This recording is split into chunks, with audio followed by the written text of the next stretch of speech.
las orquestas, para lo que pueden servir, es para proyectar esa parte de mini sociedad en la cual todas los integrantes de una orquesta, administración, gerencia, músicos, se entienden a la perfección.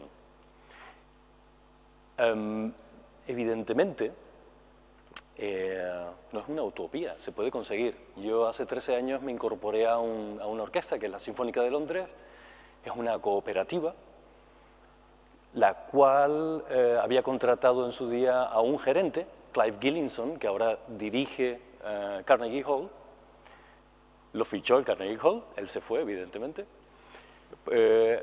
Dio el salto del Atlántico y al mismo tiempo Richard McNichol, que era el encargado de nuestro sistema educativo Discovery, fue fichado por la Orquesta Filarmónica de Berlín. Esto lo menciono para que tengan una idea de en qué consiste el aprendizaje, la evolución de una orquesta a la hora de planificar un futuro. Las personas, los elementos evolucionan y se mueven. Los freelance son un ejemplo de recursos humanos ideales con el que ustedes pueden contar para hacer que un modelo de orquesta, que todos hemos coincidido en estas últimas jornadas, está un poco anticuada, el modelo. Un poco anticuado desde el punto de vista de que nos quejamos desde hace algún tiempo de que no tenemos suficiente público, no somos rentables, la educación, la integración social, no encontramos una manera adecuada, en algunos casos, en otros sí. Y bueno, tenemos que buscar unas soluciones y una evolución satisfactoria entre todos, ¿no? El Link Up es un ejemplo de infraestructura que se crea dentro de un país tan grande como Estados Unidos y que significa una red beneficiosa para todos. Igual que la AEOS se reúne y se puede beneficiar de experiencias comunes y de personas que pueden asistir en un momento determinado de un problema, pues creo que es el momento de imitar en cuanto a la integración social y la educación a este tipo de instituciones, en este caso el Carnegie Hall, o Berlín, o Londres, o el sistema, ¿no? Hace 13 años, como empecé diciendo, me incorporé a una cooperativa que significa una estructura piramidal invertida, en la cual los músicos, que somos accionistas, autogobernamos la orquesta. La autogobernamos en el sentido más estricto de la palabra. Nosotros contratamos al gerente, contratamos a la administración, con un proceso en el cual nos basamos en una experiencia que tienen esas personas, no vienen de entornos diferentes, o si vienen, tienen experiencia suficiente como para pensar que van a funcionar como gestores. En ese sentido, el autogobernarse es una responsabilidad que tienen todos los accionistas de la orquesta y, por lo tanto, el velar por el buen funcionamiento y de gestión y por mantener un estándar artístico elevado es lo que garantiza la supervivencia de esa orquesta, en este caso de la London Symphony. Las cifras, para añadir al profesor Flanagan, de la London Symphony sería que la financiación pública es del 27%, la privada del 33%, y lo que producimos nosotros es el 40%. Ahí, evidentemente, hay un trabajo comercial, una programación en la que todos estamos trabajando de una manera más o menos inteligente para abrir puertas de una institución que, en el caso particular de España, se ha divorciado de alguna manera de la masa social trabajadora. Van los melómanos, evidentemente, va la gente que tiene dinero, cuando las entradas cuestan muy caro, en el Teatro Real, en el Teatro de Valencia, de ópera. Entonces, nos enfrentamos a problemas que solamente se resolverán en la medida de que cambiemos una programación, de que despleguemos unos sistemas de integración social y de educación que puedan crear un público de futuro. Para el público actual, evidentemente, en un periodo de crisis en el que se hablaba ayer de clima negativo, es complicado. Nosotros cambiamos la programación dependiendo de las necesidades de la orquesta y del tipo de público que queramos captar, ¿no? Evidentemente nuestro trabajo comercial pasa por grabar La Guerra de las Galaxias, Harry Potter, tocar en la ceremonia de clausura e inauguración de las Olimpiadas, o de ir de gira al Lincoln Center con Gergiev para hacer conciertos de Stravinsky, por ejemplo, al que asistió Antonio Muñoz Molina, ¿no? Hace años. Ahí estaba yo y evidentemente un asunto importante es cómo se proyecta la orquesta, ¿no? La orquesta se proyecta no solamente con la programación, se proyecta con una buena gestión, con comunicación interna. Cuando yo he sido invitado ahora a hablar de integración, me encantaría hacer énfasis en esa unidad que expuse al principio, que representa una orquesta desde el punto de vista de gerencia, administración y músicos. Una orquesta irá bien en la medida que haya transparencia, en la medida que los músicos, la administración y todos puedan intercambiar información de una manera evidentemente positiva. Podemos asistirnos con coaching, como queramos, pero hay recursos, hay herramientas que pueden facilitar que una orquesta sea una y no entendamos como hasta ahora que, bueno, la gestión son los enemigos o los músicos están demasiado cómodos, ¿no? Es verdad que hay ciertos ingredientes que hacen pensar que estamos todos un poco a medio gas, ¿no? Pero la disciplina individual que tengo en la orquesta me obliga a no ser solamente eficaz mecánicamente, sino a alcanzar un grado que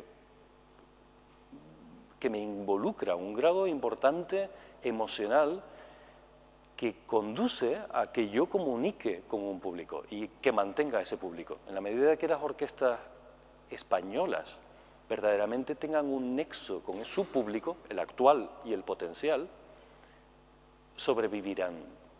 Claro, mis palabras suenan un poco rimbombantes, pero evidentemente estamos en un periodo en el que hay una incertidumbre seria, ¿no?, con respecto a la supervivencia de tantas orquestas. De alguna manera, el sistema educativo que diseñó la Sinfónica de Londres, el Discovery, se basa en lo mismo que han mencionado mis compañeras de Carnegie Hall. Hay un sistema que se despliega en la comunidad, con un family program, se acercan a las familias, al auditorio, se invitan a las familias con niños, hay ciertas actividades que pueden ser interpretar música, talleres creativos con personas con necesidades especiales, y de eso también hay que hablar en cuanto a integración. Las personas con riesgo de marginación social, que todos más o menos conocemos y que pocas veces tratamos. Ese tipo de actividad family o el community que llamamos, lo que hace es de alguna manera mostrar una imagen de la orquesta que pasa a ser reconocida socialmente, de manera que los responsables y la misma sociedad se dan cuenta de lo imprescindible que es esa institución. De momento las orquestas sinfónicas son prescindibles en la medida que si interpretamos más o menos correctamente un programa, la gente sale más o menos contenta del concierto. Pero ahí hay muchos ingredientes que pueden reforzar esa experiencia compartida. El Discovery nació hace mucho tiempo, evidentemente. Yo me incorporé a la orquesta no solamente porque era una orquesta cooperativa, y sobre todo porque me dijeron que sí a muchas cosas. Yo, propuse, junto con otro profesor de la Universidad de Edimburgo, un proyecto en Bosnia, en tiempos de posguerra, en Mostar. Lo patrocinaba la UNESCO, Pavarotti y Brian Eno, y bueno, evidentemente en 1999 Mostar era una ciudad arrasada. Se reconstruyó una especie de edificio que hizo las funciones de conservatorio y desarrollamos un taller creativo para poner juntos a las generaciones nuevas, dañadas, de diferentes orígenes, croatas, serbocroatas, bosnios. Los únicos que no figuraban desde un punto de vista oficial y fueron excluidos fueron los gitanos, que no tenían espacio en una ciudad ya demolida, ni siquiera eso, ¿no? Pero bueno, el programa salió adelante en el sentido de que los niños compusieron una ópera basándose y haciendo posible la compatibilización de ideas entre esos herederos de familias que se habían matado entre ellos. Estamos hablando de una guerra seria, civil, y fue un ejemplo para mí revelador, en el sentido de que si personas de 8 años o de 10, a los que cuando uno va a la escuela, pues los dibujos no son de flores y de bosquecitos, son de minas y de niños sin piernas, o no tienen recursos, no hay agua potable, calientan el aula con maderas y está el aula llena de humo, ¿no? Eso es lo que viví yo, ¿no?, en Mostar. Y de hecho me hizo pensar que si ellos tenían la posibilidad y las ganas de sincronizar sus energías para crear un entorno un poco más generoso, más solidario, ¿por qué no lo hacemos nosotros?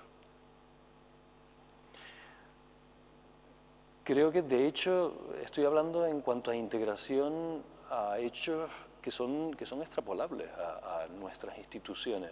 ¿Por qué no nos entendemos? ¿Por qué no tenemos objetivos comunes en las orquestas?